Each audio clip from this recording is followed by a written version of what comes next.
Mwanamke wajibika pale nyumbani. Mwanaume amenunua mbuzi, fuga hiyo mbuzi. Amenunua kuku, uwe na uchungu na hiyo kuku. Amenunua meza, tunza hiyo meza. Tunza watoto.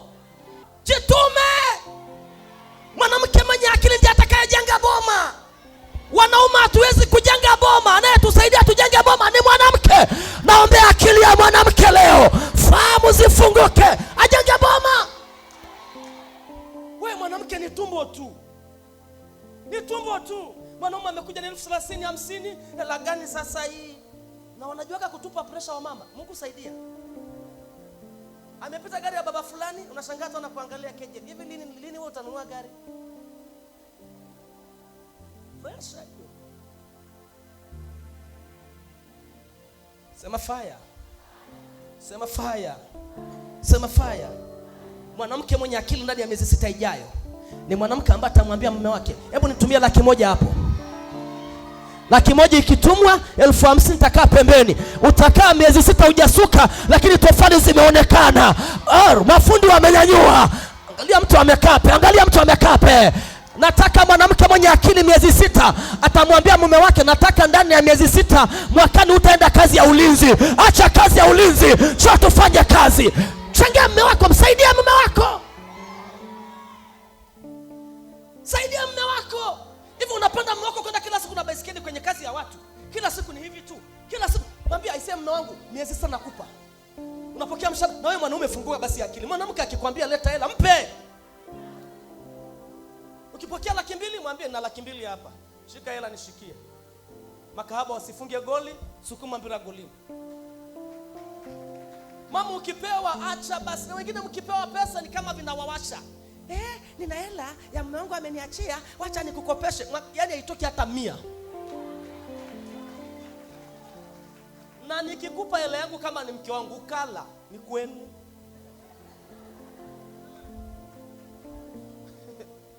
Ule nimekuambia weka nipima akili yako. Na ukipewa hela tunza. Mwambie mume wangu nataka tufanye kazi hii. Mwambie kweli kwa sababu kuna wanaume ni box ni young stu yupo.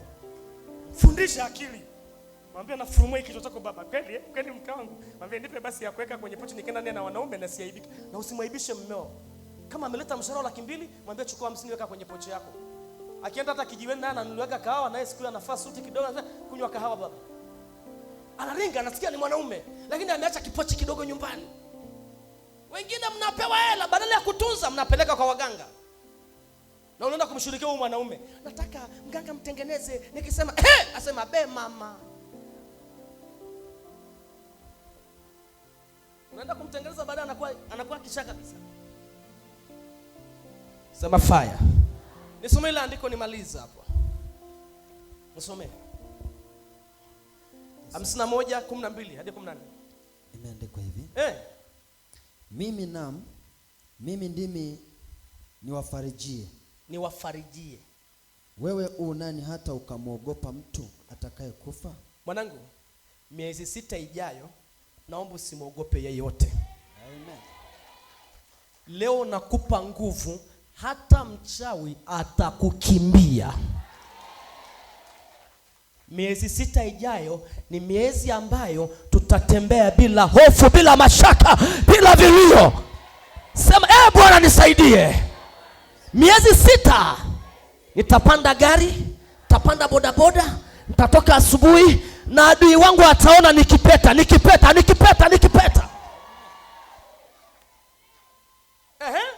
Utamwogopaje mwanadamu atakayefanywa kama majani? Chini yake anaendelea kusema hivi. Atakayefanywa kuwa kama majani. 13. Ukamsahau Bwana muumba wako, yeye aliyezitanda mbingu na kuiweka misingi ya dunia. Nawe unaogopa daima mchana kutwa na sababu ya ghadhabu yake. Yeye aonaye hapo afanyapo tayari kuharibu. Nayo hii wapi ghadhabu yake? Aonaye. Yeye aliyehamishwa kufungwa atafunguliwa kwa haraka. Hebu sema atafunguliwa kwa haraka. Atafunguliwa kwa haraka. Uko mstari wa ngapi? Mstari wa 14. 14 sema wafungwa, kwa Kiswahili ya tafsiri ya kisasa anasema wafungwa waliojikunyata kwa hofu watawekwa huru karibuni. Narudia. Aliyejikunyata mambo yake yaendi, kabla ya mwezi wa 12 atatoka kwa shangwe akisema vitu vyangu vimetimia. Waliojikunyata wakaonewa wanakwenda kuimba wimbo wa sifa katika mitaa, katika madhabahu ya Bwana. Sema fire. Sema miezi 6 ijayo sitalia, hofu hamna. Walionishusha na kwenda kupanda. Alafu anasemaje? Waliojikunyata, sema waliojikunyata. Waliojikunyata kwa hofu watawekwa huru karibuni. Hawatafia kwenye gereza lao, wala hawatakosa chakula. Mairobo shanda. Kila gereza waliokufungia, hayo magereza natoka, utatoka. Hebu sema natoka. Kwenye gereza la magonjwa, laana, mikosi, kukosa kazi, kukosa kibali, kukosa watoto, kuteswa. Leo natoka. Kuna watu kabla miezi 6 haijaisha, kuna watu watakuja kupiga magoti mbele yako. Awe baba mkwe, awe mama mkwe, au yeyote waliokudhulumu wakakuonea, watapiga magoti mbele yako.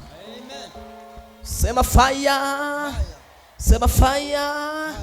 Ninakutamkia hautafia kwenye hiyo shida. Hautafia kwenye hiyo ugonjwa. Hautafia kwenye hiyo boma. Hautafia kwenye hiyo familia. Aliyeandikiwa atakufa na hii maisha hata kufa Bwana. Namuona mume wake, simu ya baraka itatoka mahali. Ninaona milango ikifunguka mahali. Ninaona runinga za kichawi zikipasuka. Ninaona kibali ya mtu iking'aa. Nataka nikupe roho. Kuna watu wamechukua pesa zako wakaenda kaloga, wakaharibu maisha yako. Kuna watu wamechukua daftari ya mtoto wako wakaharibu maisha yao. Kuna watu walichota nyewe wakaharibu maisha yako. Kuna watu walipoona una kipawa cha kwenda mbali wakazima hicho kipawa. Sema leo kipawa kitang'aa. Sema kipawa kitang'aa. Maandiko yanasema hawatafia kwenye jela. Hautafia kwenye hilo gereza. Hautafia kwenye hayo madeni. Hautafia kwenye huo ugonjwa. Hautafia kwenye kufanya kazi ya watu miaka yote. Nataka mume wako atoke, aje ajiajiri, afanye shughuli zake. Wangapi wanapokea unabii? Unasema hivi, mume wako hatafia kwenye kazi za watu. Narudia tena, hautafia kwenye ile nyumba. Hautafia kwenye ile nyumba. Narudia, kama Yesu hajapiga parapanda, hautafia kwenye hiyo nyumba.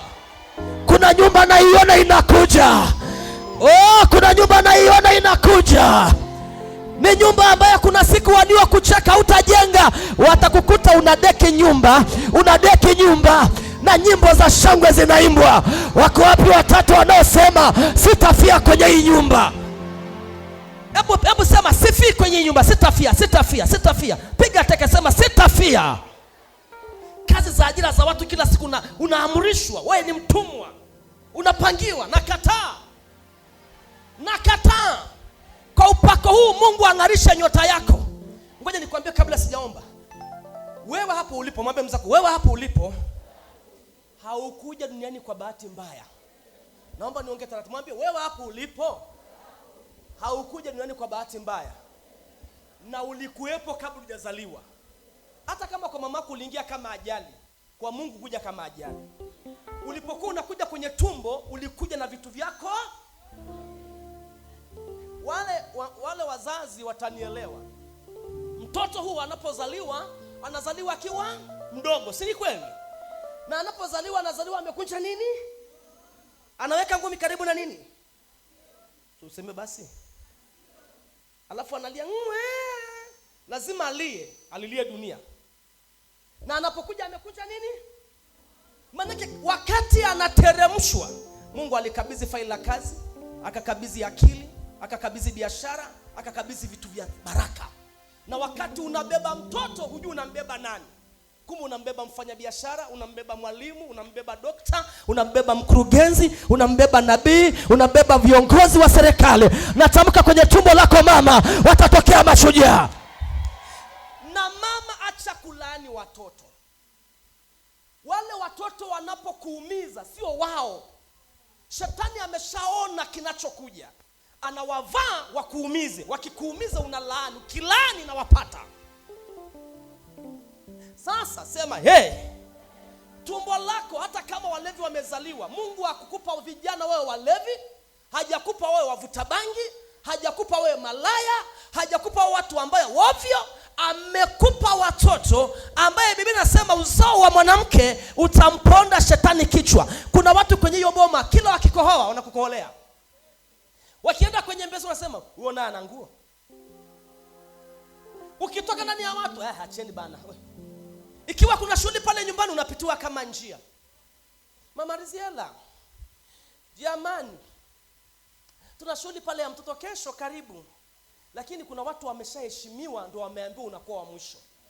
Mwanangu, naomba uwe jeuri. Mtu akikupitia kama njia na wewe mpitie kama njia. Mtu akikuona wakazi gani na wewe muone wakazi gani. Acha kuwa mtumwa. Acha kuwa. Leo mama unalia, leo ndugu unalia kwa ajili ya kwenu, lakini ndani yako Mungu aliona mateso ya babako, aliona mateso ya mamako. Mamaka amenunua hiyo boma, babaka amenunua hiyo boma. Ndugu zake walimdhulumu, walimpiga, na mamaka alipokuja si ajabu walimkalia vikao, walitaka kutoa roho yake, maana walichukia mamako kuolewa. Lakini mamaka akavumilia kuzae ukae pale. Na kwa sababu umezaliwa, ombi langu ni hili. Naomba kama uko kwenye hili kongamano, mwambie Mungu, nataka nikafute machozi ya mama, nataka nikafute machozi ya baba, nataka nikakohoe. Yamkini babako ni mlesikiliza. Kuzaliwa kwenye familia maskini sio sababu. Unasema, dingi hajatusomesha. Tungesomeshwa tungekuwa mbali. Kwa taarifa kuna ambao hawajasomeshwa lakini wanabeba familia. Kwanza shukuru umezaliwa hujatupwa. Mama yako angeweza tu kukutoa akakumunya ngwe. Naona sasa tunagombania viwanja. Kwanza hiyo kiwanja cha urithi usiangalie. Na kuombea Mungu. Na ninaombea tumbo lako mama. Wasijenge hata hapo. Kama wamejenga vipaa wajenge tu hapo. Lakini usikie amenunua kiwanja Ngaramtoni, amenunua kiwanja Wewe kinacholeta vita kila wakati kwenye mama ni nini? Ni karibu. Baba yako yuko hapo, baba mkubwa yuko pale, baba na shamba yenyewe amegawiwa na baba yake. Akianga sema angekufa huyu ningemiliki shamba yote. Na sio ya kwake. Inaleta laana kwenye familia za watu. Kinachosababisha watu kwenda kulogana. Leo kuna vijana wamelogwa na aliyekuloga ni baba mdogo, baba mkubwa. Kinachosababisha akimwangalia babaka anasema nilifikirigi atakufa kwenye pombe hajafa. Amezaa vijana ambao wanakoma, ni waongeaji. Anaanza kushirikia wa vijana. Wewe mataira. Nasema nikiwa hapa. Kuna watu mko hapa Mungu ananishuhudia. Kwenye bomu uliotoka ndio wachao wametanda. Na ni wanaume na wanawake. Nataka kabla hawajakumalizia watoto wakafe wao. Sema kabla hawajanimalizia watoto wafe. Na kama kuna kijana anataka kwenda kutafuta nguvu ya free maso amalize familia, kabla hajamua mama yake au mdogo wake afe yeye. Leo kwenye familia tunazoishi, usimuone mtu anacheka ukafikiri ni mwema kama wewe. Kuna watu kwenye bomu uliopo wanafanikiwa lakini wanatumia nguvu za nini? Za giza. Wanatumia nyota za watu. Wanairizi. Na usifurahie mchawi mmoja akiwa kwenye boma anaweza kamaliza boma nzima. Mmoja tu. Na mchawi hana rafiki. Na mchawi hana mtoto. Akishakuwa adui amekuwa adui. Niachie Elisha. Sema leo watawaka moto. Mguse mwenzako mwambie tumbo la mama yako haujazaliwa kwa mlevi.